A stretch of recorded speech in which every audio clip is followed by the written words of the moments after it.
Good afternoon, ladies and gentlemen, boys and girls. Welcome back to a sun-kissed East Stand at BT Murrayfield. You're watching Scottish Rugby TV, and we're about to enjoy the BT Cup final between Stirling County and Melrose. It's part 6 of the 7-part extravaganza that is Silver Saturday. We've already had men's bowl, men's shield, women's cup plate and bowl. Looking to join Ross Sutherland, Carrick, Hillhead Jordan Hill, Glasgow University and Oban Lorne with the trophies are either Stirling County or Melrose.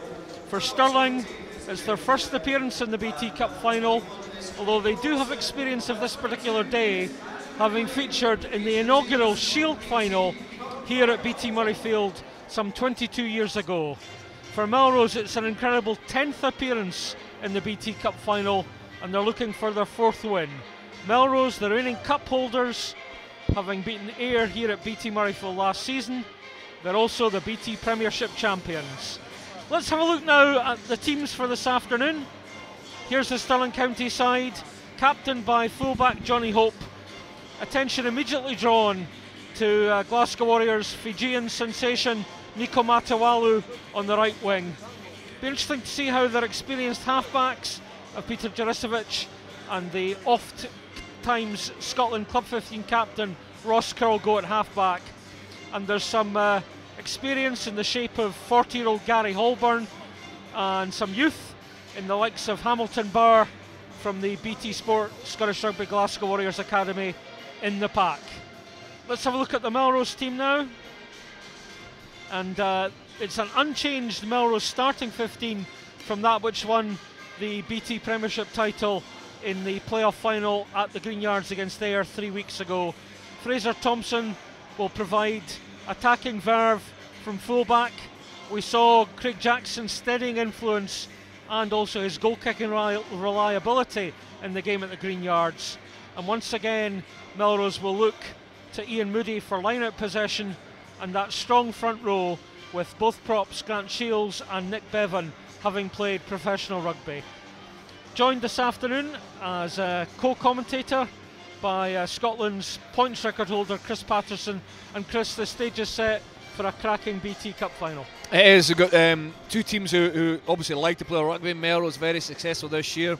Stirling's probably performance of the year in many ways was a semi-final victory against Hoyk. Some sparkling talent across both sides, and this is a really special day for club players. I was lucky enough to play in this in 1999 for Gala. Just 8-3 victors over Kelso back then, and it's a memory that sticks with me even now, almost 20 years later. It's a brilliant experience going through the rounds, building up to the cup final, the end of the season finale, and I'm sure we'll be treated by another sparkling game. It'll start at an incredible rate. Let's hope that pace carries all the way through and we get a cracking encounter. Johnny Hope leads out Stirling County. Nick Bevan takes the field first for Melrose, followed by the Melrose captain Grant Runciman. And as Chris is saying, it's a special day. And he mentioned the cup final from 1999. I had a wee flash to the goalpost on the right hand side where I think you were involved in a wee score there. Yeah, we're pretty lucky. It wasn't the greatest cup final of all time, to be honest. It was 3-0 going into the final 2 or 3 minutes, and I was lucky enough to score a try from a line out one, well, lost by Richie Gray and then re-won by Nathan Hines, and then we dropped a goal late on as well. But it was there's a lot of club players you don't play with that often. Guys retired after that, but every time you see them now you do share a glance, and you often talk about those days, and that's the opportunity for these players this afternoon. Obviously a lot of success already over the last 2 or 3 years for Melrose, a lot of success for individuals in the Stirling County 15, and we'll see who comes out with the most success this afternoon. Referee is David Sutherland from Hamilton, and he gives the nod to Ross Curl, and we're underway in the 2018 BT Men's Cup Final here at BT Murrayfield. And a big hit immediately from Hamilton Barr in the Stirling County pack. Murdo McAndrew and Jason Baggett with the first touch finder, and we've got a Stirling line out midway between the 22 and the 10-metre line. Yeah, Stirling will be happy with the start. A good kick-off by Ross Carroll, and then a cracking tackle by Hamilton Burr stopped Melrose dead in their tracks, and there was pressure put on the exit thereafter. Jason Baggett finding a safe touch, but of course that hands possession over to Stirling. And Raynor Kennedy's getting ready to throw into the first line of the day. There's the code. Remy Shees, the French prop, passing on the code, and we'll see if they can execute what they've planned. So Kennedy finds Rory Leishman, the former McLaren High School pupil. He's looking like a chunky meerkat above the mall there. Juricevic. Oh, lovely ball to McGarvey.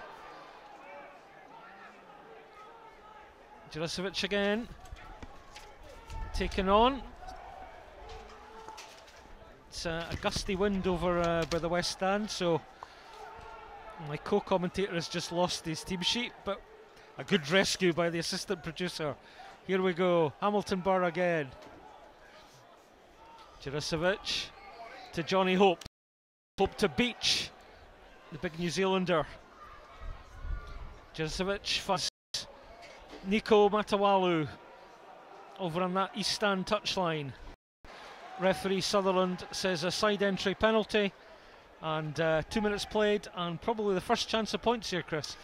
Yeah, good start by Stirling. They probably come into this game as underdogs. Melrose haven't won the BT Premiership this season, and if you're coming in as underdogs, you want to try and get a foothold in the game. You want to build your confidence, and Stirling have certainly done that. As you see Ross Carroll opting not to kick a goal, put the ball into touch. They've had a sustained period of possession, and Melrose's defence was good. It was well organised. It eventually obviously leaked the penalty, diving in at the side, but good start by Stirling. They're patient on the ball. They've looked after it. A lovely line from number 13 McGarvey off Peter Juricevic's pass, got them over the advantage line, but after that they kept the ball well. The target is Burr towards the tail, but it's scrappy. Runciman tries to tidy for Melrose. Hint of a knock-on from McAndrew. Referee's happy.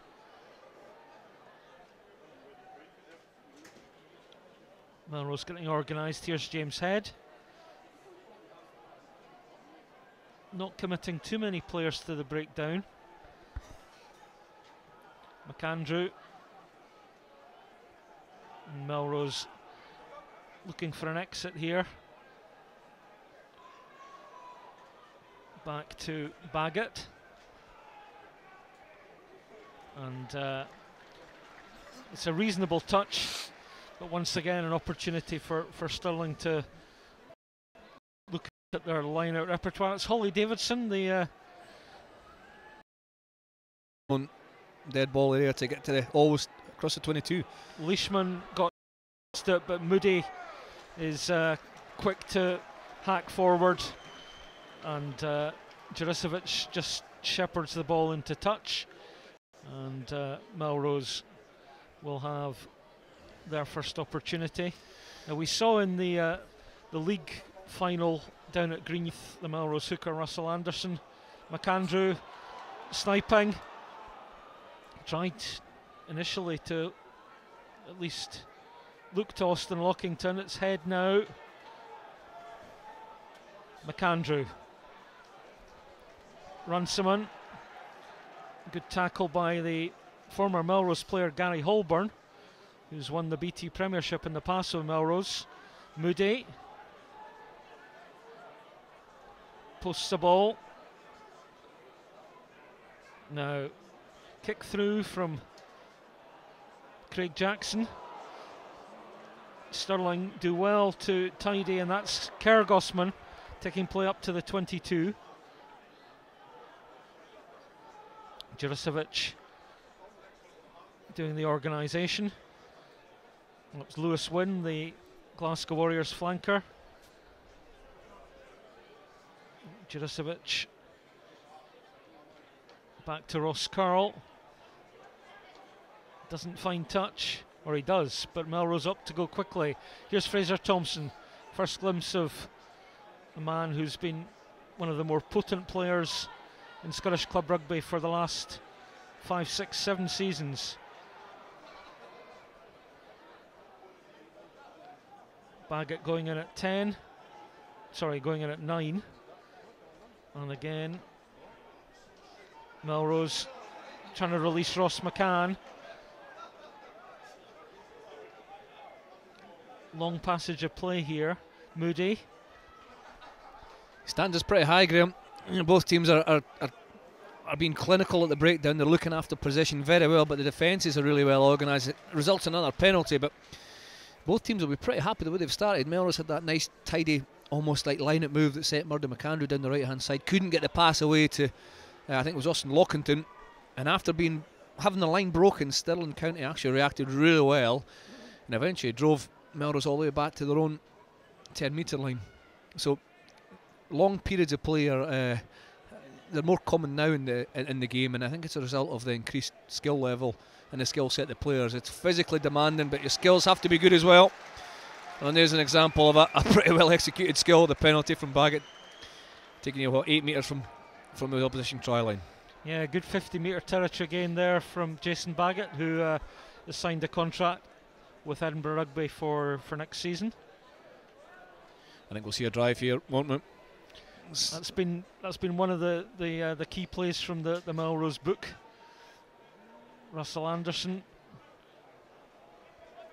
launches the first stage, and Anderson is primed at the back of this maul.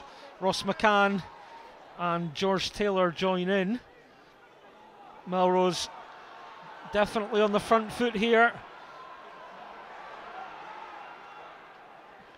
Referee keeping a watchful eye. McCann scragged just a couple of metres short. McAndrew thinks about Jackson on the narrow side, but opts to go open. McAndrew again. Now, here's Craig Jackson. Jackson to McCann. Is McCann in at the corner? Referee David Sutherland consults his assistant, Ian Kenny, and the try is awarded. The first points of the BT Men's Cup final go to Ross McCann, and a well-worked try, Chris. It was very well run. From the line we expected to drive, but they threw to the tail. And Stirling initially defended the drive really quite well. Melrose crabbed closer and closer towards the post, and by doing that, to set up the opportunity to come back down the left, back down to the short side. 2 or 3 attempts, firstly by Ross McCann, and then I think Craig Jackson obviously had a little dig, but it eventually came back to McCann, who under pressure from Nico Matawalu managed to get the ball down. A rather NFL style finish, wasn't it? His feet in the air, his body in the air, and getting the ball down before he was bashed over into touch by Nico Matawalu. Good start by Melrose. Their first attacking lineup results in the first score. And as you called it, Chris, the driving wall was the option, but the acrobatics at the end were a nice contrast to the grunt. Craig Jackson, has he managed to curl that one in? He just misses the right hand upright. So we've played just over 9 minutes here at BT Murrayfield, and Melrose, the BT Cup holders, lead Stirling County by 5 points to 0. Yeah, Melrose will be pretty happy. Stirling had 3 line-outs deep in Melrose territory. The first one was well executed, then they lost the following 2. Melrose's first line-out in the attacking zone, they managed to control and led to their try, but they've girdled the kick-off. Clumsy there, picked up by Lewis Wynn. Here's a chance now. Working hard, Stirling backs. Baggett needs to roll from there. Juricevic to Lewis Wynn again. Juricevic. It's Sean MacDonald, former Scotland under-20 cap. Once again, Stirling patient in their build-up. Juricevic barks instructions. Hamilton bar. Ross Curl tries the dummy, not bought. Here's Gary Holborn. MacDonald.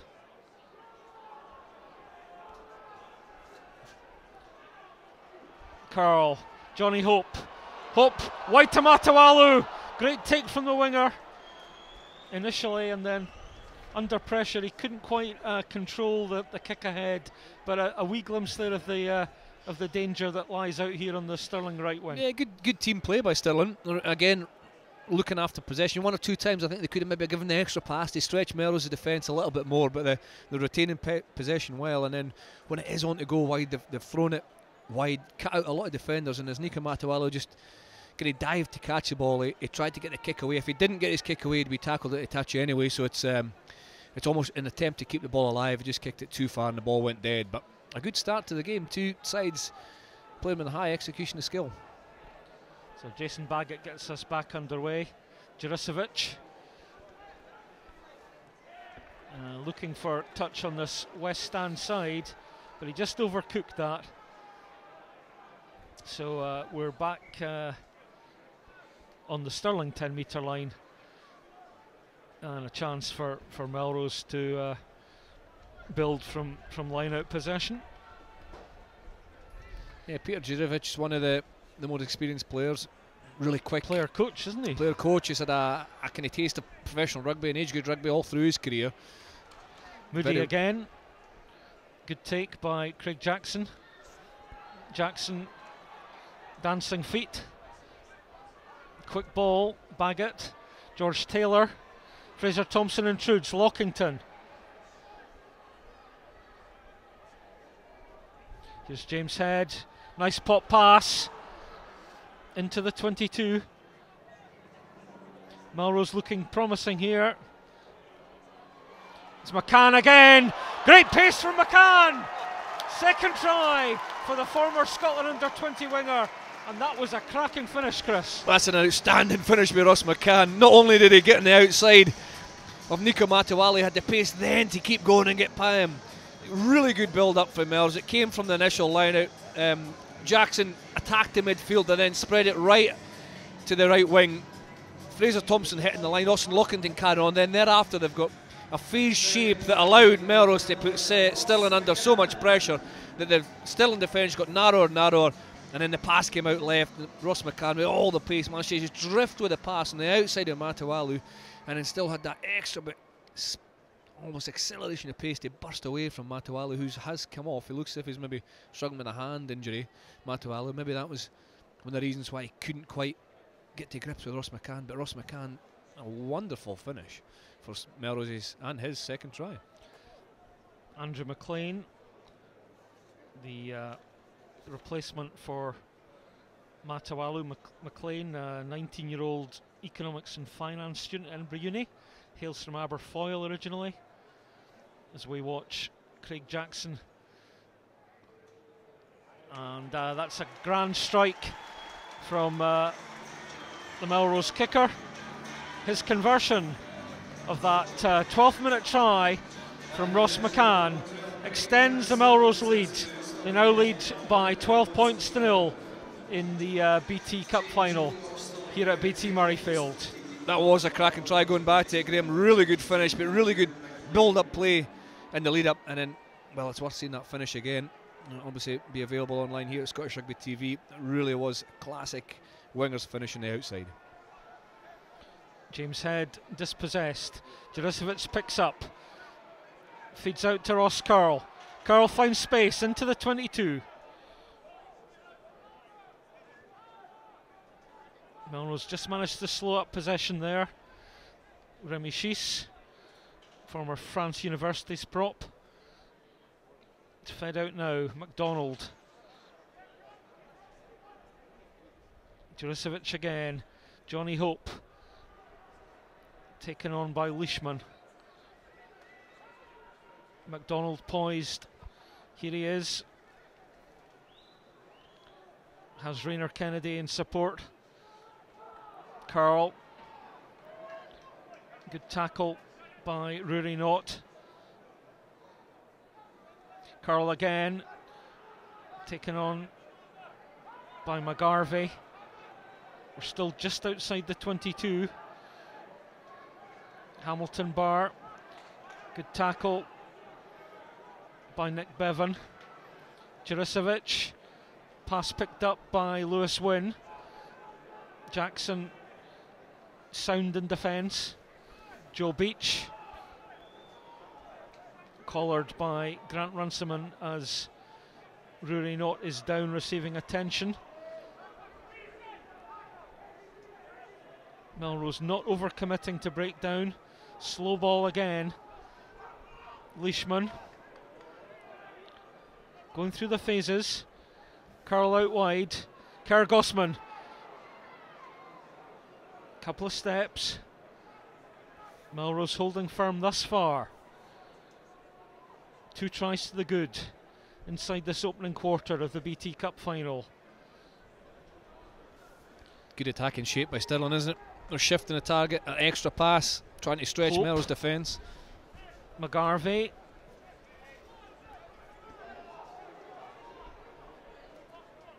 Jurisiewicz again.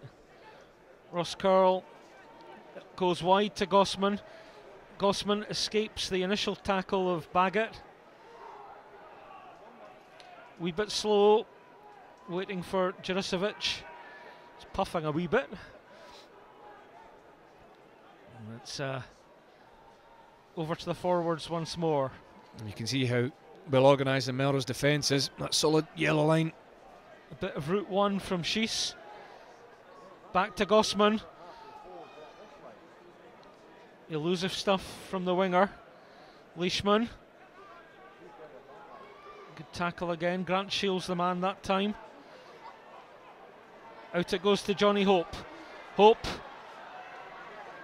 George Taylor ever watchful. Some off the ball stuff going on there. Ross McCann. Stick with the play. Bar, good tackle by George Taylor. The big lock from Aberdeen couldn't get his legs going there. Jurisiewicz. It's Logan Bonner trying to worm his way into the Melrose 22, but James Head was having none of it. Beach again. And it's a free ball here.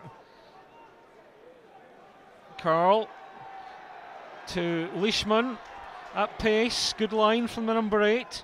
Advantage, we assume, still being played. Hope fires it out wide. Good take by Lewis Wynn. Ball goes forward and we'll come back for the penalty. Now we saw Stirling opt for a touchline from perhaps 10 to 15 metres further out. What's the option here, do you think, Chris? Well, I think they'll go back to the line out as well, and it's outside the 15. They went swirling a little bit here at BT Murrayfield, and you see a substitution for Melrose. It was Rory Knott that took a head knock in and amongst that, and I must say the medical staff were on right away. Took him out of the defensive line, which Melrose actually covered quite well, and took him off the field. And Ali Grieve comes on in his place, but I think the decision here will be to go to the corner, because Stirling have enjoyed a lot of possession, other than the kind of 2 tries that Melrose have scored. Stirling have had, I would say, with the rest of the possession, Melrose defence is very well organised. Stirling are trying lots of different avenues. They're going wide when there's space there. They're trying to attack off 9. I think McGarvey and Bonner have looked pretty good in the midfield, and once or twice they've also tried to go directly over the top of the ball. Kerr Gossman coming off his wing around Peter Jurisiewicz, so that they're trying different things. Stirling, Melrose are holding on so far. Let's see if they can hold on here as Stirling build towards the Melrose line. Raynor Kennedy going towards the tail, and it's Kennedy who's at the end of this maul. Is he going to manage to force his way through the middle of it? Melrose desperately trying to regroup. Referee says there was an illegal intrusion into that maul from Melrose, and Leishman poised to take the quick tap. Now Stirling might fancy the scrum here, do you think, Chris? Well, but Carl looks as if he's going to go for the touchline again. The line-out drive is actually pretty good, as long as they get it set up in time. As long as they throw in the catch is fine. I think that Melrose almost stole that last one. So if the throw in the catch is good and Stirling get that execution, get the possession, their drive is actually looking quite strong. And Melrose had to pull it down in from the side to stop it. So we'll see what happens here. If the throw and the catch is good, Melrose apply more, Stirling apply more pressure. So Kennedy once again is on the ball. He slips it back to Hamilton Barr. Now, the big man is stopped by Murdo McAndrew a metre short. Stirling driving forward. Try! The line-out ploy worked a treat. Bird denied initially. And we'll see who's got the score. Is it Holborn? Looks like Gary Holborn, doesn't it? Well, we've got Lewis winning camera, but everyone else seems to be shaking Gary Holborn's hand. We'll see. We'll get confirmation try scorer, but it's what Stirling deserve. They've built a lot of pressure. They've played in the right area after conceding the 2 early tries. The line-out was really well executed. Hamilton Barrowfell just drifted off the ball a little too quickly, and they went for the line. Well tackled by Murdo McAndrew, and then Stirling kept their patience thereafter. And we'll get confirmation of the try scorer, but it's well deserved for Stirling in the first try of the afternoon from a dominant forward pack. Yeah. Gary Holborn, 40 years young. The match announcer's yet to tell us who it is as well, Graham, so I think there's... He's covering all bases, as they say. Maybe Johnny Hope. Harry Kane will claim it. Johnny Hope lining up this conversion then. A man whose mini rugby career started at Bridgeshaw. Pulls the conversion wide, but Stirling heading back, and we think the try was scored by Gary Holborn. The announcer sidesteps the announcement, so we'll give it to Gary Holborn in the meantime. Gary, as I mentioned earlier, has won the BT Premiership in the past with Melrose. 40, a plumber, originally from Berwick-upon-Tweed, so he must be a contemporary of your good pal Craig Smith. Yeah, Craig Smith and Gavin Kerr as well, both guys in that similar era that played in a Berwick Colts 15. Went on to have cracking careers, both. Well, Gavin Kerr, 50 caps for Scotland, Craig Smith as well. Lives in France. They would have played with Gary Holborn.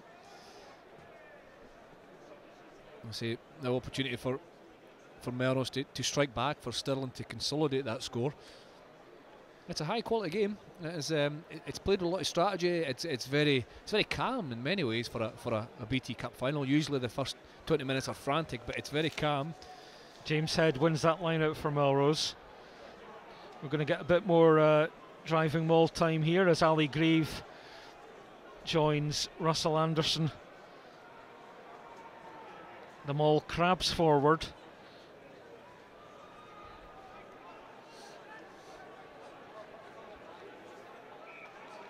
And Stirling were tigerish there. Melrose didn't get the ball to deck. Not going forward, turnover, Stirling scrum. And is this the first scrum of the game? I think it might be. I think it is. I think it is the first scrum, yeah. 23 in the 24th minute. We'll see how this comes. Got pretty good, a lot of experience actually in the front row for Melrose. Grant Shields, Russell Anderson, Nick Bevan. There's professional experience there. And as you say, Gary Holborn, we've already spoken about his experience. Rainer Kennedy, the hooker's a tough nut. And Remy Shees, who's the French universities player and very highly regarded by Eddie Pollock, one of the guys who works with the Stirling County scrum. Obviously Adam Nichol, the BT Sport Academy player, is on the bench to come on for Stirling. Yeah, Adam Nichol, who's played for Glasgow Warriors. So interesting selection from County there. It's an interesting decision for what, if there is a strong scrum here and Stirling do get the ball back. It's an interesting setup they have. They're deep obviously in their own territory, but I think they're playing into what wind there is. The wind swirls here, it always swirls at BT Murrayfield, but I think they're playing into the wind. Ross Carroll's lined himself almost in behind Logan Bonner. It looks like they've got an attacking move set up, so if the ball does come out, I think they'll try and challenge the Melrose defence and maybe kick from further out, kick on the edge, or move the ball to the wide open spaces and really try and challenge the Melrose backline's defence. But we'll see if we get the ball out from the scrum first. Looking at the spectators over there in shirt sleeves, as we're over here in jackets and beanies on the West Stand. I am. It's the BT Murrayfield microclimate. At least we don't have the sun in our eyes. There is that. Yeah, look on the bright side, as you say. So, let's see if we can get this scrum done and dusted. Juricevic. Ross Curl. Wide pass. And it's McLean. Tackle. And McCann and Taylor working hard in defence. Grant Runciman follows up. Melrose thus far policing that move really effectively. Wynn trying to find a hole in the Melrose midfield. Juricevic onto the narrow side. Did the ball go forward there? The referee comes back. Have we got an offside? We do. Not rolling away, in fact. So the referee, David Sutherland, a former standoff in his playing days, up in Dundee and then at Hamilton. Hamilton named yesterday as the BT Club of the Month for April. Hamilton Bulls going great guns. That's good reward for Stirling County, because if you are playing into a wind and you don't, quite often teams will just kick without thinking. They actually kept possession, moved it to the edge, stressed Melrose and won the penalty. So when they do kick as a result of the penalty, they've taken it up to the Melrose 10-metre line and obviously they're thrown. Sometimes I think having the courage to play from deep and manipulate defence, you get your rewards. And it takes a bit of bravery to do that, especially in the cup final stage. But well done to Stirling for managing that period of the game pretty well. Melrose get pause on that Stirling line-out, but the ball ricochets into touch, so we'll go again. Rainer Kennedy, 24-year-old from Alva, beaten in the air though by Ian Moody. It's a bit untidy. McCann has to go back into his 22 to try and clear up the mess, but the referee ruled the ball had gone forward there. Yeah, as a knock on, I think it was Hamilton Burr he came through from the line that Melrose won against the throw. As you see Rooney not coming back onto the field, has obviously passed his head injury assessment, which is good news. Yeah. Good to see. It was Hamilton Burr, I think, made the tackle and just knocked the ball back forwards, and it got a wee bit untidy after that. This is what we'll see what the wind's doing. It's a similar position at the other end of the field for Melrose that Stirling had themselves 2 or 3 minutes ago. Jason Baggett's had a look. There's only one in the backfield, Johnny Hope. Both Stirling wingers are very flat. You can see Andrew McLean there, who's just off screen from the last shot. He plays a lot of his rugby as a number 13 as an outside centre, so he has to cover the short side along with Peter Juricevic, which means he's up. And on the left hand side you've got Kerb Gosman, quite flat as well, so there is a lot of space here for Melrose to kick to if they want to, but we're not going to see it. We're going to see a penalty. Great. Yeah, for those of you who watched the Melrose Air BT Premiership final 3 weeks ago, we did a bit of hypothesis as to what was going to happen from scrums, and most of the time we were thwarted on that as well. But we'll keep trying. We'll keep trying to paint a picture for you. We were never proved wrong, Graham. Baggett finds touch over here on the West Stand touchline. Yeah. Stirling's 10-metre line. We're coming up to half an hour played. Melrose leading the BT Cup final 12 points to 5. And it's Russell Anderson, who was player of the match in the Club International victory against Ireland last month. Jackson, Baggett, Thompson, pass a wee bit behind Lockington, who just has to put the brakes on a wee bit to gather. Anderson, Lewis Wynn with a dominant tackle there. McAndrew complains, the referee tells him to get on with it. Gary Holborn makes the tackle on James Head. Bit more semaphore from McAndrew. Another good tackle that time by Logan Bonner. We all love a forward rumble. Stirling man not rolling away. The Remy Schiess, the prop. Penalty advantage to Melrose. McCann. Is Moody going to win the chase? Great pick up from Moody. The number 8 scores Melrose third try from a good advantage by the referee. McCann involved again, and Moody finishing off in some style. That's another great try by Melrose. They, again, started from a line out, and they created a lot of possession, a lot of kind of movement on and off the ball, working really hard to retain possession. And once the penalty advantage came, it was Ross McCann who drifted into first receiver. It was a really good, accurate kind of grubber kick in behind the front line of defence. As players queuing up to finish it off, it was Ian Moody who took it on. A bouncing ball, a difficult ball to control, but he full pace, picked it up at his bootlaces and dived over in the corner. So within that score, he had patience, he had accuracy in around the breakdown, and that little bit of flair. The attacking kick, so often we see tries from attacking kicks now, and a really good, well executed finish by Ian Moody. Moody's a Grand Sevens player, in addition to playing for the club international side, and if memory serves me right, he was also one of the standout players for Boroughmuir when they won the BT Cup final against Hoyk here a couple of years back. Craig Jackson then with a chance to further boost the Melrose lead.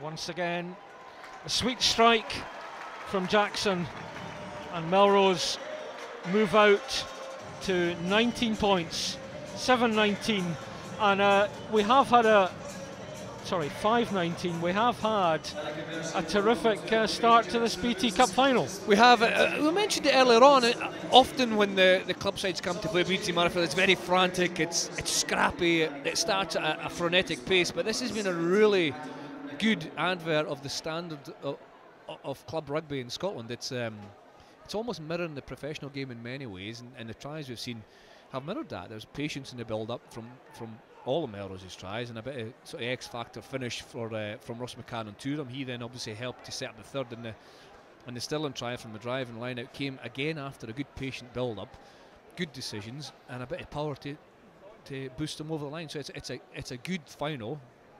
Pretty close. Melrose are far enough ahead, you know, 2 tries ahead almost most of the time, but Stirling have a lot of rugby in them, and they're looking dangerous again. Adam Nicholl is on for Stirling in place of Gary Holborn, as Ross Curl and Sean MacDonald provides some impetus for County. More semaphore from the scrum halves. Curl trying to find space. Back goes Austin Lockington. Lockington to Fraser Thompson. Off the right hoof. Now, space here for County. We knock on from McCann. He'll be, I'm sure, pretty aggrieved about that. It's his first mistake, Ross McCann. But it's interesting. Ross Carroll, the Stirling County standoff, a lovely kick into the kind of left-hand corner, or Melrose right-hand corner, really well read by Austin Lockington. He passed it back inside to Fraser Thompson, and you always usually see Fraser Thompson running. He runs, and he kicked a long ball that was well covered and well countered by Stirling, but it's maybe a kind of nod to the discipline that the Melrose team have at the moment. You know, I think Robert Christie will have been, you know, drilling his troops this week to say make good decisions at the right times. Don't force anything that's not there. Unfortunately for Melrose, Ross McCann just failed to catch the ball, and Stirling can come on the attack here. But it's yet again another example of how tactical and how good this game is. Juricevic, Curl offside. Had to juggle, but an offside penalty awarded on the 10-metre line. So we assume that we will be looking shortly at some action over here on the West Stand touchline. Yep. Curl again. Melrose would have been pleased with that scrummage, though, I suspect, Chris. Yeah, they've been pretty strong all season up front, Melrose, in the scrum. They certainly did really well, won a lot of penalties, and the Premiership final against Ayr, the BT Premiership final against Ayr, it won them the game in many ways, the control they had from the set piece. But it's Stirling who run the attack now. Another line out similar to the position they launched their first try from, that catch and drive.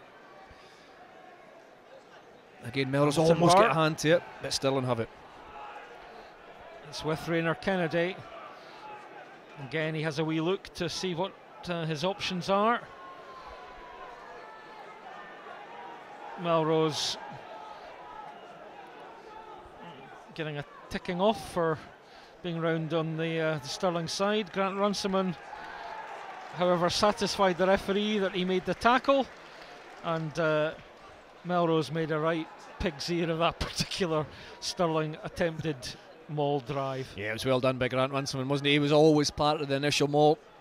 He was always in and around it, and he managed to get himself right through and then eventually make the tackle and well, hold the ball up within the maul, and as the maul collapsed, obviously he doesn't have to roll away, so they won the turnover. So it was typical number 7 play there. We often associate number 7s with always over top the ball or on the ground, the ball on the ground, but it was really good play by Grant Runciman, the skipper, just working his way in the maul, getting to the ball, wrapping it up and forcing a turnover. 3.5 minutes of the first half remaining here in the BT Cup final.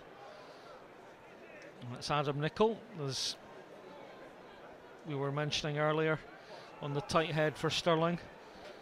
Scotland under 20 player and part of the BT Sport Scottish Rugby Academy at Glasgow in the West. More scrum reset. Referee will have a word.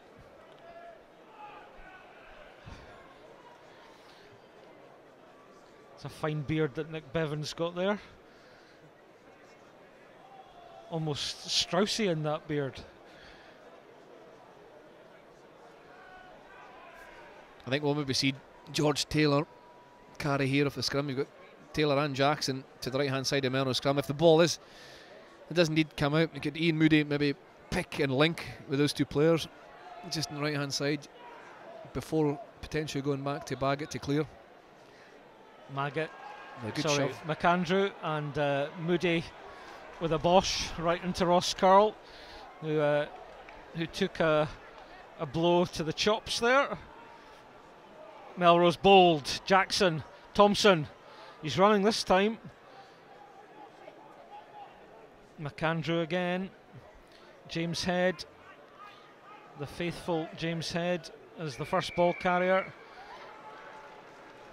Stirling illegal interference, and Melrose have a chance for their boldness to be rewarded. Yeah, similar to what Stirling we praised Stirling for earlier on, not kicking right away, getting a good carry off the back of the scrum by Ian Moody, getting over the advantage line, and then a quick transfer from left to right up the right hand touchline, and then forcing the penalty.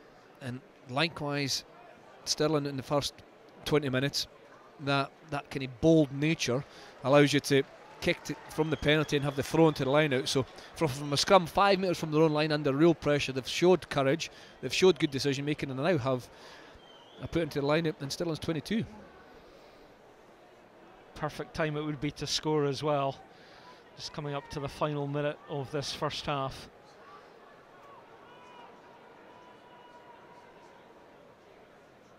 It goes to Angus Runciman. Jackson, evasive skills to start with and direct, but a terrific steal from Logan Bonner. Stayed on his feet, won the ball. Stirling will now look to exit here. Juricevic, back to Curl. McCann keeps it in. McCann, who's had quite a first half. Good tackle by McGarvey. Stirling trying to pinch the ball, but referee says they went over the top off their feet. Now, I think you got the corner here. Corner, yeah, just looking at the clock, Chris. I mean, 20 seconds to go. Yeah, I think it's his touch kicking from hand has been immaculate so far.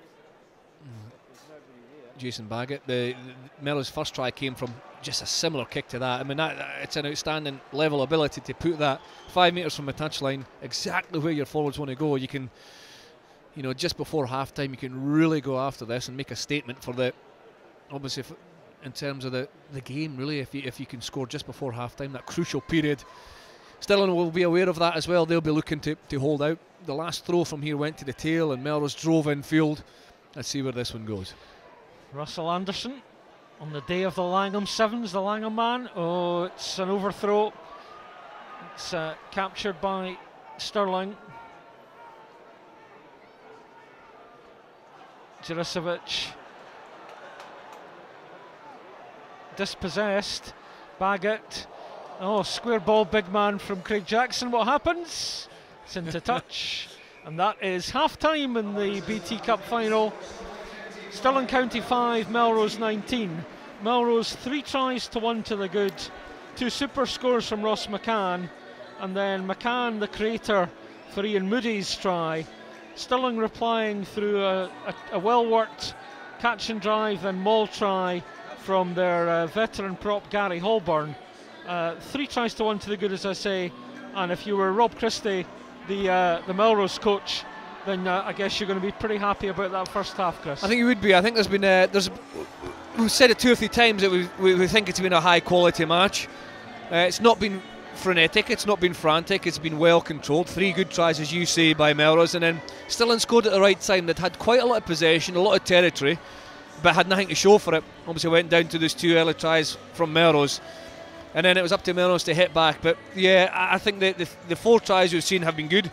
I think that final play towards the end of the first half there will give Stirling hope. I think if Melrose had executed as they'd like there and scored, it would be a really tough second half for Stirling County. But as it stands, 19 points to 5, 4 tries so far, 3 for Melrose, 1 for Stirling, and we look forward to the second 40. Thanks a lot, Chris. Join us again on Scottish Rugby TV for the second half in just a few moments.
Welcome back to BT Murrayfield, ladies and gentlemen, boys and girls.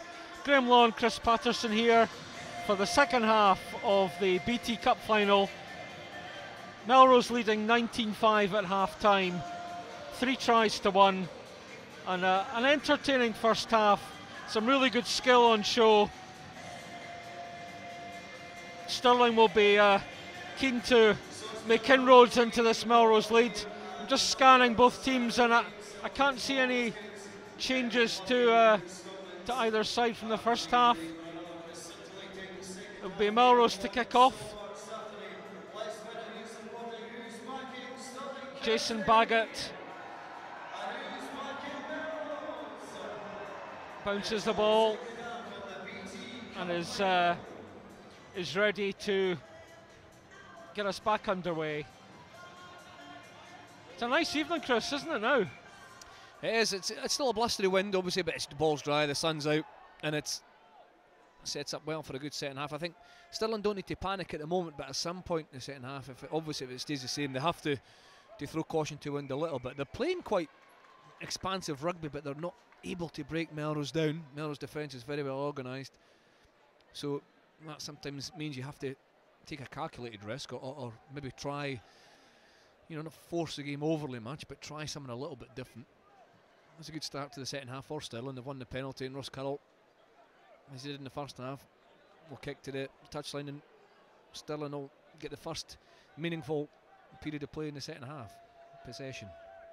Nice tidy work from the kick-off from Rory Leishman. And it will be Rainer Kennedy. A few changes of position. Taking the man in the air. Simple penalty for the referee to award. And a chance for Stirling to build some territory here. Ross Curl, as we mentioned, many appearances for the Scotland Club 15 that he captained to victory against all-comers a couple of seasons ago. One Surveyor, but now firmly part of the Bridge Hall Massif. Wee conversation between Rainer Kennedy and Remy Schiess. The target is Joe Beach. It was a quick ball destined for Sean MacDonald, but flew past his outstretched arms. So it's Schiess on the pickup.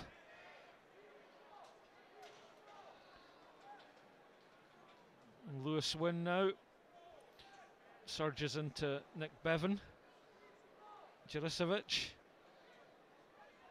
Patient build up again from Stirling. MacDonald. Did the ball go forward there? It did. Well, it was a patient build up, and then there was a spanner in the works.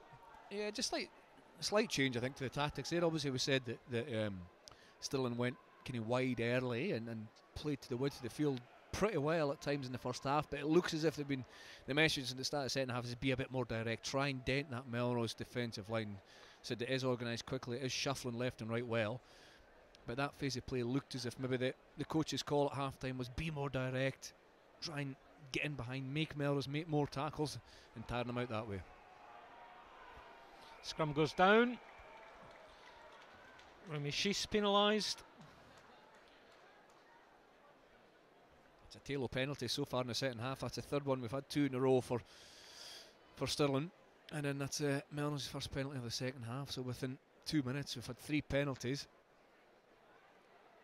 The game's yet to find its rhythm and find its flow since the break.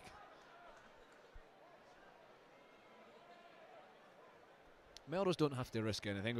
We're talking about obviously Stirling having to not risk anything at the moment, but certainly at some point in the game, if it stays the same, change of tactics or do something a bit unusual. Melrose just have to keep grinding away, use their forwards, use their drive, look after possession. Moody was the target, but Sean MacDonald is first to it for Stirling, up to the halfway line. Juricevic, Hamilton Barr. Runciman makes the tackle. Carl, Johnny Hope intrudes. Stirling again. Oh, good attempt at a counter ruck. Melrose are off their feet though. Here comes the penalty. Initially the surge on the counter ruck was good, but then off their feet. Yeah, his hands on the floor, past the ball. So if you counter ruck, which is encouraged, which is it's a good way, a good contest for possession. You've got to make sure that you can withstand your body weight. I'm not sure who it was. Drove through and then put their hands on the deck, and it was a penalty number 4 awarded by David Sutherland after the half-time break. Tell you, the stats are fair flying from you. 4 penalties. I should have been doing the wee marks in the book. I can count to 4 after 3.5 minutes. It's just because they're so obvious. Gary Holborn returns to the field. We reckon the Stirling County try scorer, and he's on instead of Remy Schiess.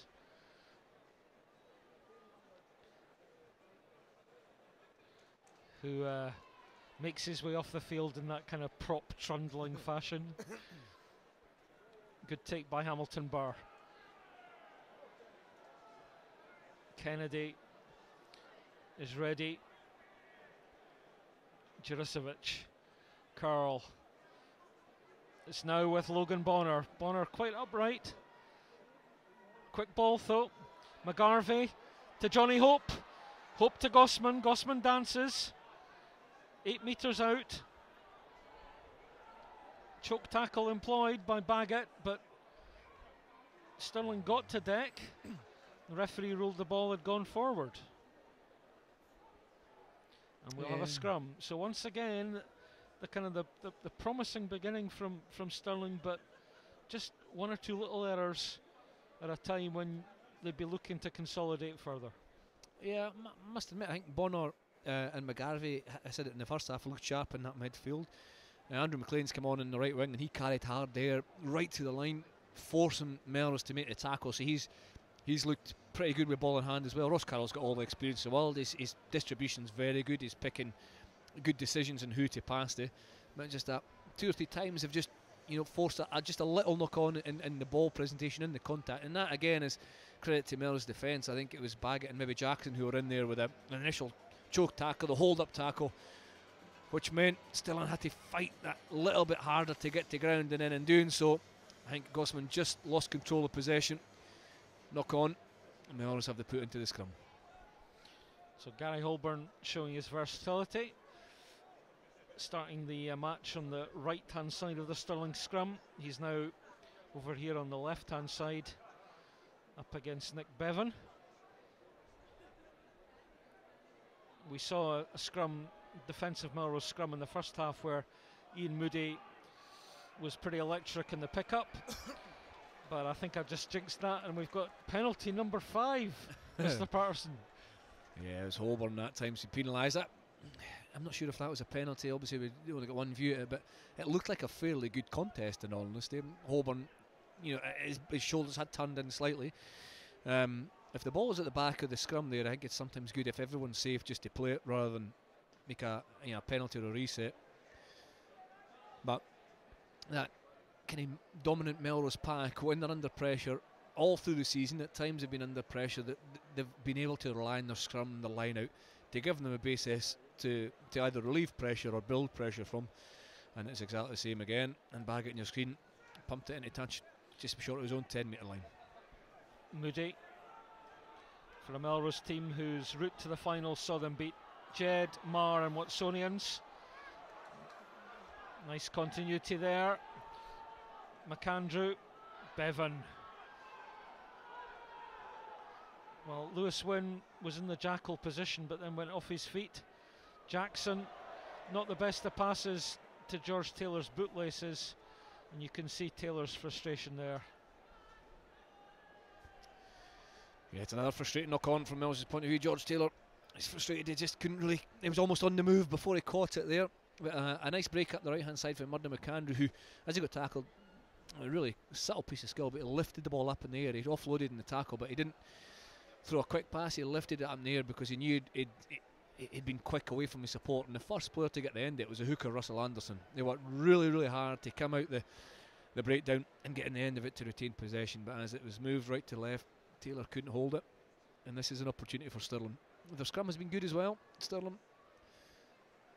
see if they can attack up the right hand side. Obviously an 8-9 sort of move up the right hand side, or where they come left to Ross Curl at standoff. Scrum's usually getting messy again, Chris. Yeah, we just hope well, from a spectator's point of view, hope we see this getting out. It is a good attacking opportunity to go to the right hand side. If you think if Leishman picks with Juricevic, and then you've got Andrew McLeod on the right hand side, you've got 3 attacking players. At the moment, Melrose only have 1. They only have Ross McCann there. Jason Baggett will probably filter round to the left.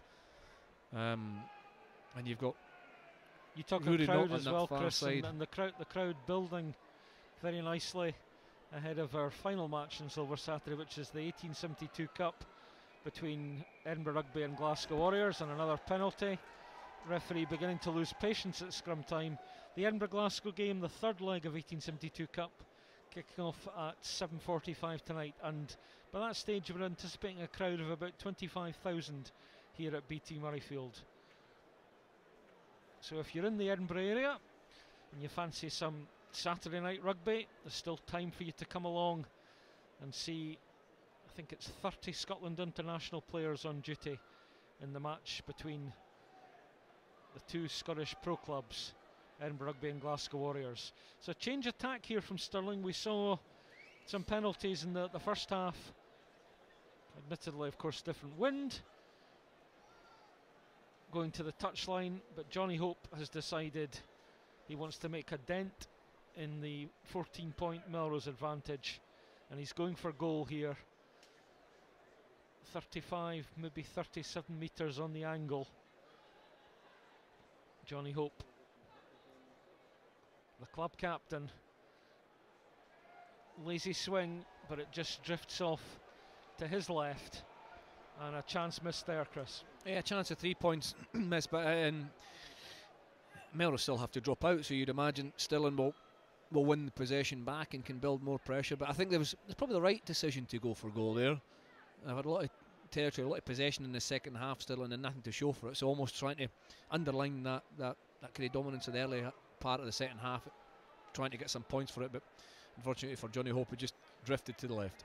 Baggett restarts long. Here's Juricevic, taken on again by Kerr Gossman. Juricevic to Leishman. Juricevic, referee does a bit of acrobatics to get out the way. Curl finds a bit of space with that kick. Probing. Thompson onto the right foot. And at least we saw a wee bit continuity, but phase play's been absent in the opening 10 minutes of the second half. It's been very staccato, very stop-start, and a lot of penalties, Chris. It's cagey, isn't it? Is it? Because not one team is superiorly dominant than the other, and it's almost who blinks first. I still think Stirling have to force something as Melrose make a substitution. Austin Lockington made a tackle on his opposite number, Kerr Gosman there, and then immediately jumped up and walked off the field holding his, I think it's his left knee. But Patrick Anderson replaces him, number 22, the Scotland under 20 player. But say, you're right, it's a little stagnant. This game played in the middle third since the break. And it's just looking to be brought to life by a piece of magic from one of the players. Melrose again succeeding in disrupting that line out that was won initially by Rory Leishman for Stirling. So they have the opportunity to construct a move from a scrum over on the east stand touchline. There's Paddy Anderson, as Chris was saying, part of the Scotland under 20 squad, and I guess we'll be hearing quite soon the squad for the Junior World Championship in Italy in 6 weeks or so, or even 5 weeks or so's time. Yeah, it's the annual tournament, the Junior under 20 Championship, the World Cup for under 20 level.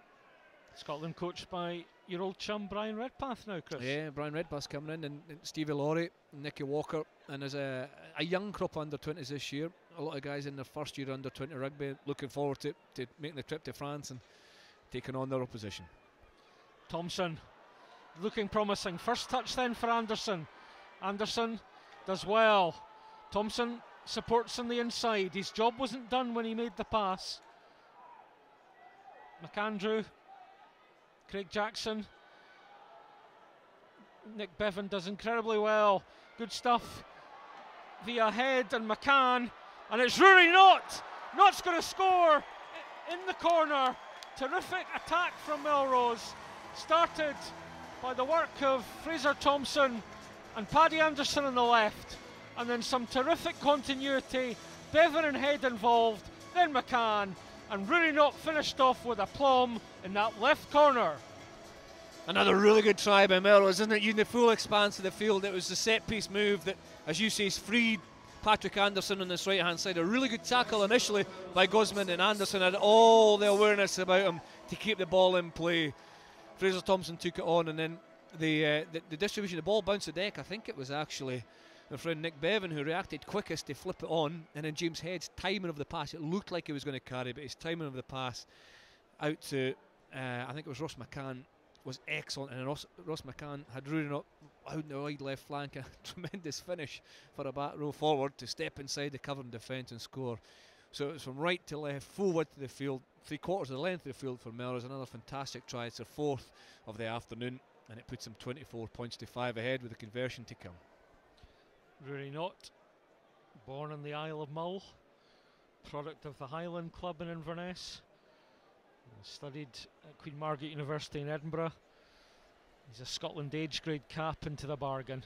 Craig Jackson, whose loose pass it was that was retrieved by Nick Bevan, doesn't add the extras, but Melrose looking comfortable and really bringing a touch of class with that try, leading 24 points to 5. Absolutely. The BT Premiership champions, they've been the best team all season, and it looks like they're certainly in a comfortable position here. It's up to Stirling to react. Stirling have to go after this game now, 24 points to 5 down. Melrose have scored at the right time there after a little bit of pressure from Stirling. Stirling opted to kick that goal, missed the penalty, and then 2 or 3 minutes later Melrose hit back with a fantastic try, and you can see already the energy levels. I was going to say Rory Knott immediately on the ball again there. Stirling have made a change. James Pow, 21-year-old who's played for Caledonia District. Lovely footwork from Kerr Gossman. James Head gets back to make the tackle. Out to Logan Bonner. Bonner finds McLean. Juricevic digs. Holborn, Ross Curl keeps the ball. Coolhead, does the ball go forward there? It's been turned over anyway by Melrose. Now, chance to counter for Melrose. Perhaps Fraser Thompson could have kept the ball in hand there. We shall see. It's with Bonner. Now Gossman again. Gossman feints on the outside. Melrose again. Getting numbers to ball quickly. Yeah, really well organised. A good attack by Stirling down the right hand side. The ball came loose again, and then you had Fraser Thompson who kicked long right down the middle. It was, he could have kept the ball in hand, as you say, but actually the kick carried over the halfway line, so it had enough distance to allow Melrose to get a good kick chase. They came up as a flat kind of 4 players, and Kerr Gosman had nowhere to go. I think the tackle was made by Patrick Anderson. Ian Moody was in the strip, so with the kick was long, it was far enough away from the danger area with a good kick chase by Melrose. It just shows you how kind of well organised and well disciplined the team are. There's the Melrose part there. They've had a big influence this season. Still talking to the referee. That's Runciman and Head in the second rows. Ian Moody just behind them as well, who continually, I think, performs really well for this Melrose side over the last 2 years. Good in the line out, good in the set piece, carries hard in and around the pitch. A really influential player for Melrose. Ian Moody, and he got the strip there, and Gosman won the turnover. Still making a couple of changes. Graham Gilliland on in jersey number 20 to replace Logan Bonner. Craig Robertson on as well, wearing jersey 21, replacing Johnny Hope. And Rory Knott, after that super try, has been replaced by Ali Grieve. Curl wins that line out ball that malfunctioned initially from the throw-in. And really, if Stirling are to get anything from their first appearance in the BT Cup final, they need to score next, and then it would need to be a formidable final quarter. Here's Gary Holborn again over the 10-metre line, and it's taken on by Rayner Kennedy. Juricevic finds MacDonald. His back row forward Lewis Wynn in support. On to Adam Nicholl. Nicholl to Kennedy. Good work by the front row. Nicholl rumbles up to the 22. This is better from Stirling. Leishman again making metres. McGarvey, the chip kick. It's policed by Paddy Anderson. Stirling make the tackle. Clearance from Baggett. And that was better altogether from Stirling. Good from Stirling, much quicker in and around the breakdown, getting the ball, more venom and more dynamism in the carry. They were getting to the shoulder of defenders on offload once or twice as well to get in behind the Melrose line. So Melrose are then having to work so much harder in defence. Previously, although Stirling have had nice shape and have attacked reasonably well, it hasn't really threatened the Melrose defensive line because they've had time to get set and make their tackles. That there was different. There was venom, there was speed in the carry. They kept the ball alive, good footwork in the carries, and the kick through from McGarvey was actually quite a good option as well. It forced Melrose back to their own line, and as he's done all afternoon, Jason Baggett did clear to touch up in the 22, but Stirling will be able to launch from this line out, and as you say, they have to score pretty soon. They have to get back into this game. 24 points to 5, Melrose lead, just over 20 minutes to go. Stirling making another change. Matt Emerson, a 21-year-old from Ellen, who is at Glasgow Caledonia University, comes on at hooker for Rayner Kennedy.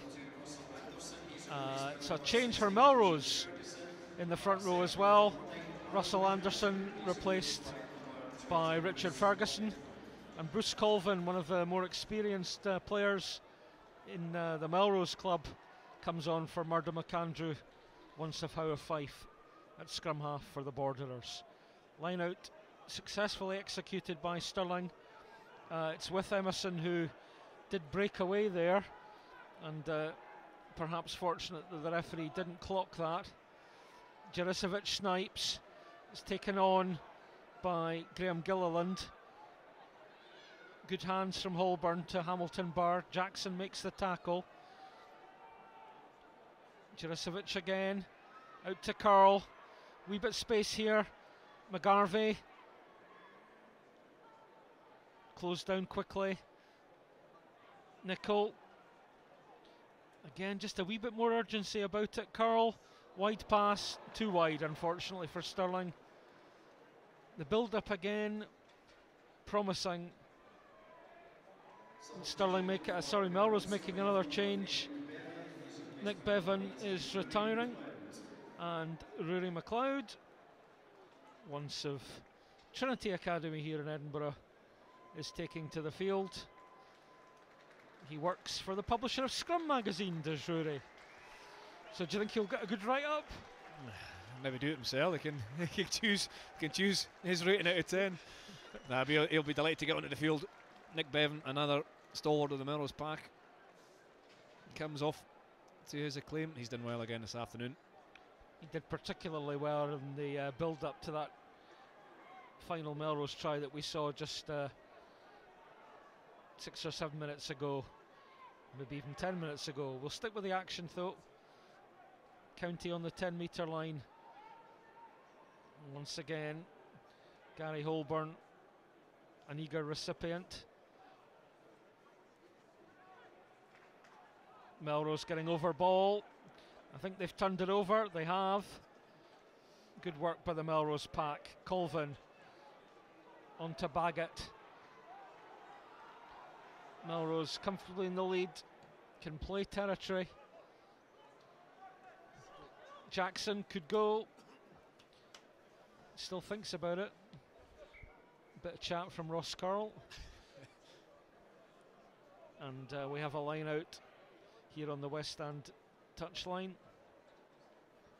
Yeah, in the final 20 minutes, almost 20 minutes to go, and Melrose are very comfortable, aren't they? I think the defence is, although they've scored 4 cracking tries, their defence has been the foundation for the lead and perhaps their victory so far this afternoon. Stirling have had a lot of possession. They've tried different ways to attack, but the discipline of the Melrose defence has certainly been a real foundation for this performance. Angus Runciman winning that line out from Ferguson. Jackson runs hard and straight. Colvin taken on by Ferguson. Colvin again.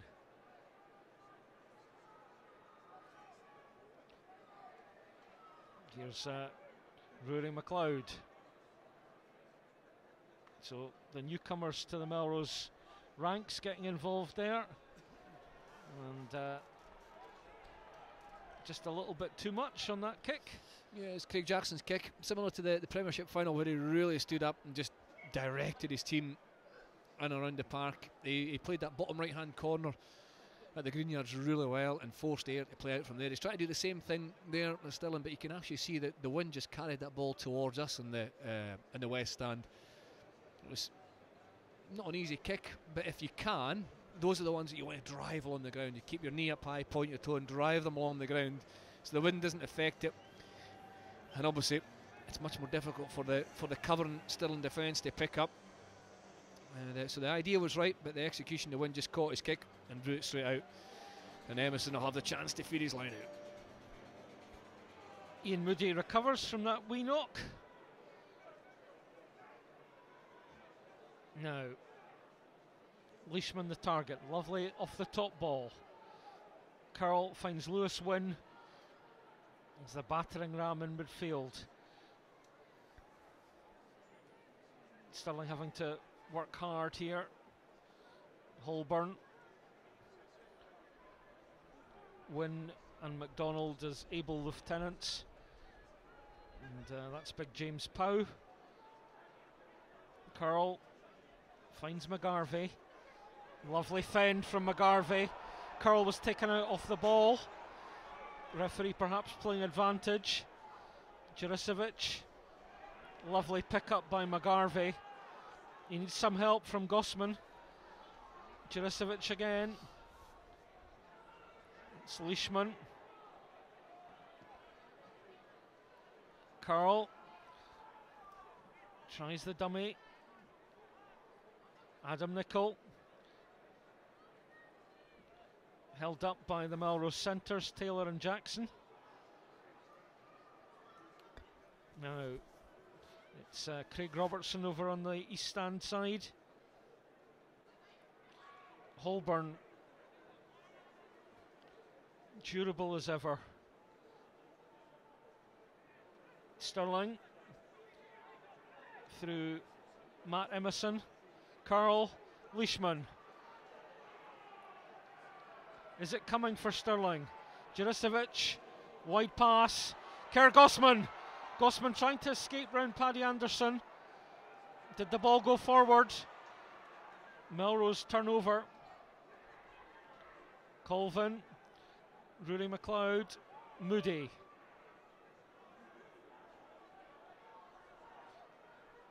Lewis Wynn thinking about the counter ruck. Jackson, George Taylor. Lovely break from Taylor. Options left and right to Colvin. Colvin over the 10-metre line. And the ball goes forward.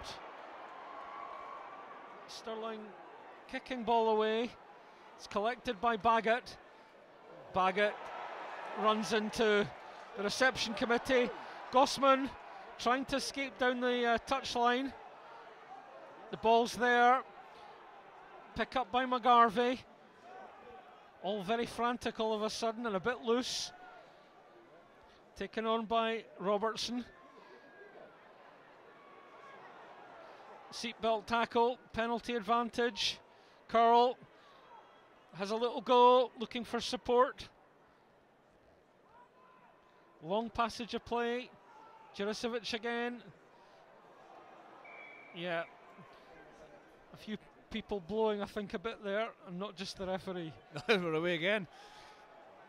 Taken on quickly by Craig Robertson from Tillicoutre. His dad Brian played for Stirling County and Scotland Day in the front row. Juricevic to Sean MacDonald. MacDonald stepping one way then the other. Juricevic again. Out to Kerr Gossman. Gossman direct. Wynn drives on. Robertson to Hamilton Burr. Burr very upright. Ball's there for Robertson. Robertson setting up. Sean MacDonald. Ball still there. James Pow now.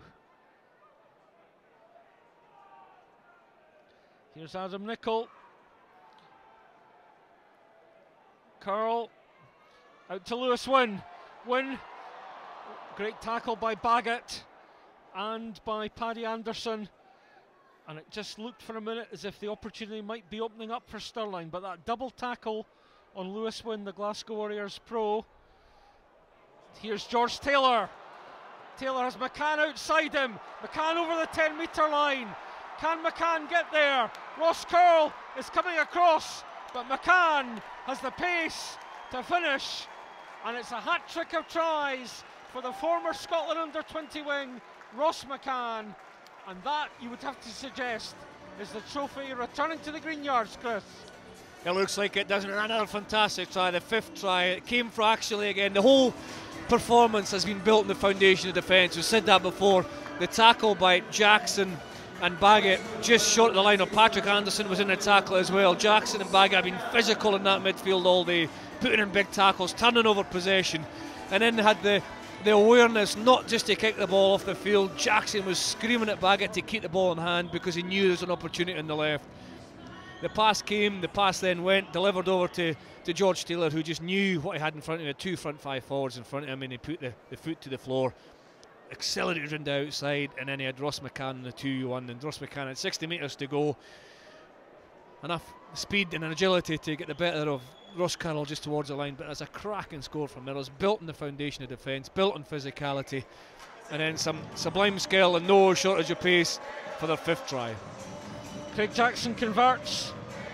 Melrose striding on, leading the BT Cup final 31 points to 5 with 12.5 minutes remaining. Stirling making a change there. Peter Juricevic, in fact, is still on. It was Sean MacDonald who departed. Grant Shields is off for Melrose. Fraser Thompson is off for Melrose.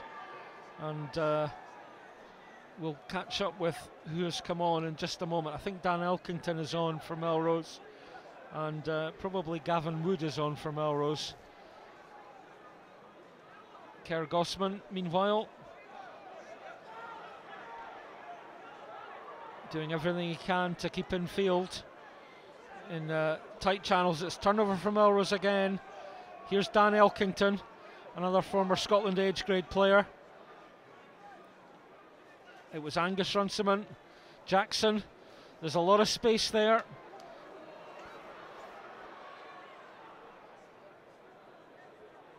George Taylor having a strong finish to the game. He recognised the space and the opportunity to release Ross McCann. George Taylor maybe not involved a lot in attack today, but hasn't he been part of an absolutely sound Melrose defensive display? And then when the chance came, he recognised it and he executed it really well. It's such a complete team, Melrose. They work really well. We stressed the impact and the effect of their front 5 and their front 8 really in around scrum and maul and set piece in the first half. The whole team have defended really well, but it's the control, the physicality and the guile of 10, 12 and 13 that, you know, Baggett, Jackson and Taylor that have really caused Stirling a bit of trouble in the second half.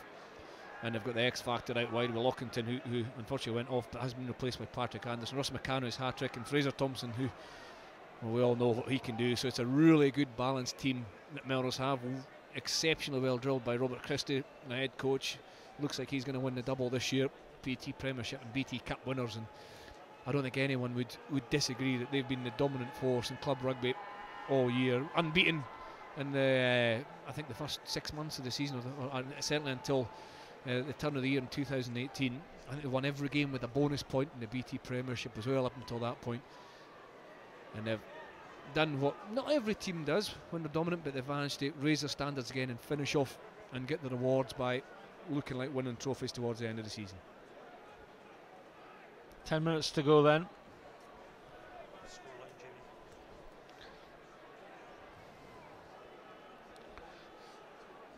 Stirling looking for some semblance of consolation. Here goes the ball out wide. Gossman manages to get away,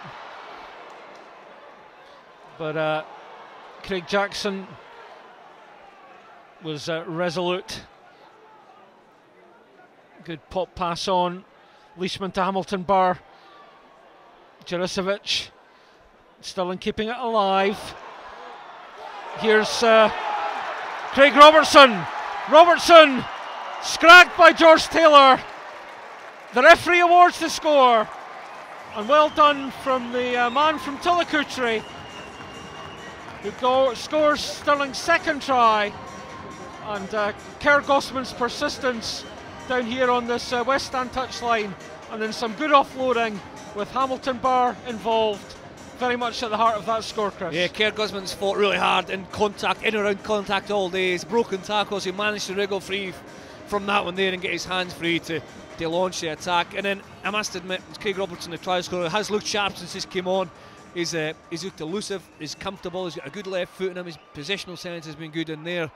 Towards the end of the match, in the last 10 minutes of the match, he was able to just outpace the covering George Taylor and have the discipline and the strength to fight over and score his side's second try. Peter Juricevic converts that score from Craig Robertson. Stirling into double figures then. We've got 8 minutes remaining. Stirling leading, Melrose leading 31 points to 12. And given, as we were saying, the persistence of Stirling, they also have produced some good rugby this afternoon. They have done, and that was reward for them. That is reward, and it's probably the first time that Melrose have missed a tackle as well. They've been, I keep going back to the Melrose defensive performance, but it's the first time they've probably let Kerr Gossman wriggle totally free, and as a result Stirling had the ability to finish it off. Another of the unsung members of the Melrose pack, Angus Runciman, making a great hit there on Rory Leishman, and the reward for that initial contact seems to have come from the referee awarding the scrum to Melrose. Yeah, he's deeming it a maul. I think the tackle was made, and then I think it turned into maul as the kind of the forward momentum went from Runciman. They managed to get rolling forward, and although Stirling then got the momentum back and forced Melrose towards their own line, it was deemed to be a maul, and as an opportunity for Melrose to strike back right away. If you're Melrose here, you're looking for a good scrum, and you train all year, you practice all year, you have some special set piece moves up your sleeve that you can pull out when when I suppose when you want to try something special. And I wouldn't be too surprised if the ball comes out here and Melrose show us something that they've been working on and have it their sleeve for a few weeks. Bruce Colvin gets the ball away. Here's Paddy Anderson, scragged by Johnny Hope, who's back on the field. Colvin again. Grant Runciman. Moody poised on the pickup. Stirling were vigilant. That's Ali Grieve again. Here's Craig Jackson. Jackson thought about the inside pass. George Taylor. Taylor, the strength. Can he reach? Colvin. Ferguson. Grant Runciman again.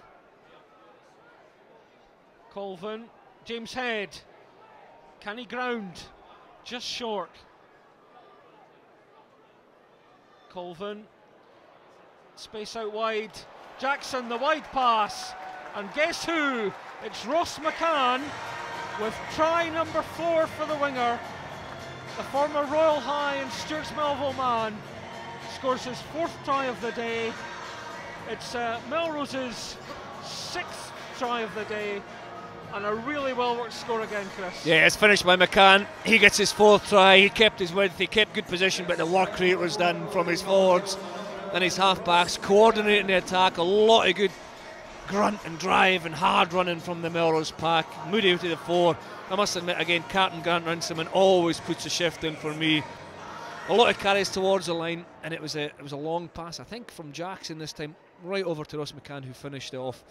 A really good performance. Again, evidence of how close-knit a team, how well-drilled a team Melrose are. Stirling put their bodies in the line there, Lewis won with a couple of big collisions in defence, but it wasn't to be enough as Ross McCann kept his width, and as Stirling got narrower in defence, Melrose floated the ball over the top, and it's another try for the Border team. McCann, part of the BT Sport Academy, and he was also a McPhail scholar in New Zealand, and he's certainly showed what he could do today. That's a terrific conversion as well from Craig Jackson over in the lee of the east stand. Melrose extend their lead. Melrose now leading Stirling County in the closing stages of the BT Cup final by 38 points to 12. And really taken, as we've said throughout the commentary today, by what Melrose have achieved as a team, including the unsung members of their pack, the likes of James Head, Angus Runciman. We know a bit more about Rory Knott, but it's been a consummate team performance from Melrose, and they are going to be without doubt very worthy winners of the BT Cup. Head was taken in the air at that restart, so a penalty gives Melrose a chance just to make 20 metres up the west stand touchline. We're not picking man of the match today. The man of the match is being selected by some of the Edinburgh Rugby pro players who are on duty, and I dare say, Chris, they'll not be looking too much beyond Ross McCann.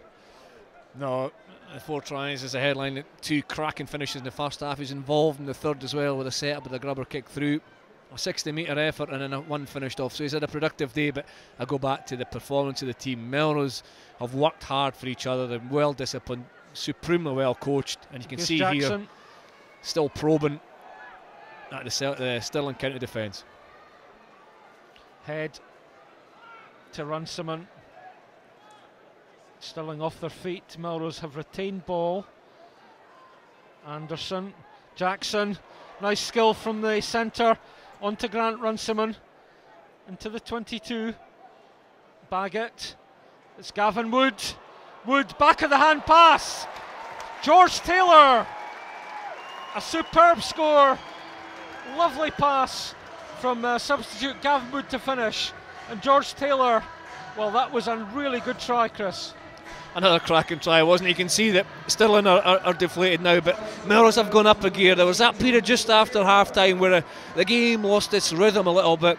Melrose got that breakaway score, and it was Rory Knott's score, wasn't it, from deep in his own half, and then you can see right to the final whistle, Melrose attacking with good structure, good intent, good pace, and they've just got far too much for Stirling in the dying moments of this game. A brilliant piece of skill as well, as you say, by Gavin Wood. And George Taylor gets his reward for a cracking second half. He's dynamic, he's quick, he's a BT Sport Academy player in Edinburgh and involved with Edinburgh Rugby as well. So he's looked sharp, he's looked lively, he's got his score. That's an opportunity for Jackson to take the kick. Jackson then. Conversion is successful. That was Melrose's 7th try. And 45 points to 12 they lead as we move towards the final minute. Isn't it funny, in the build-up to the game, we were thinking about a winger who might have an influence on it. And, well, it has been a winger who's had an influence, but perhaps not the one that the speculation would have centred upon. Yeah, well, Matawalu left the field after about 14 or 15 minutes. It looked like a hand or a wrist injury. Andrew McLean replaced him and has looked lively on the wing, but it's Ross McCann with his 4 tries and the other team that has been the winger that everybody will be talking about and writing about in the days ahead. So perhaps the final scrum of this BT Cup final. As we said right at the top of the broadcast, this has been Melrose's 10th BT Cup final, and it's going to be their 4th trophy lift. Colvin feeds. Moody Taities. Colvin into the crowd. Melrose are the 2018 BT Cup final, winning by 45 points to 12 against Stirling County. 7 tries for Melrose, adding the BT Cup to the BT Premiership they deservedly won at the Green Yards against Ayr 3 weeks ago. It's been a grand season for Melrose, and today's topped it off in some style, Chris. Yeah, absolutely. The form team all year, in all honesty, really outstanding series of tries, outstanding team performance. Stirling fought hard. It was the first appearance at BT Murrayfield in a BT Cup final. They'll learn from that. Scored a couple of good tries, attacked well, but just not clinical enough against a team that were by far and away the best team in the country. There you can see them congratulating each other in the front. Very subdued in some ways. It's very respectful. It's subdued. They know how hard they've worked to get to this point. See Craig Jackson, who I think's had a really good season, physical in the midfield. George Taylor as well, his partner there in the midfield, caused a lot of damage today. There's the Stirling lads. They know they were second best today. Certainly fought hard. Had some good attacking shape, some good series of problems. They'll learn from that. They had a cracking win in the first round. They won 108-0 against Falkirk. 3 home games in the lead up to this. They beat Accies and they beat Hoyk 51-19 in the semi-final. But they'll learn from this defeat. But today's all about Melrose. Absolutely. Melrose, 2018 BT Cup winners. As part of Silver Saturday here at BT Men's Bowl. Carrick in the BT Men's Shield. Glasgow Uni in the BT Women's Plate. Obanlorn in the BT Women's Bowl. Hillhead Jordan Hill in the BT Women's Cup. Melrose on Scottish Rugby TV. We look forward to being with you again next season. But in the meantime, from Chris Patterson and me, Graham Law, it's a very good afternoon. Bye-bye.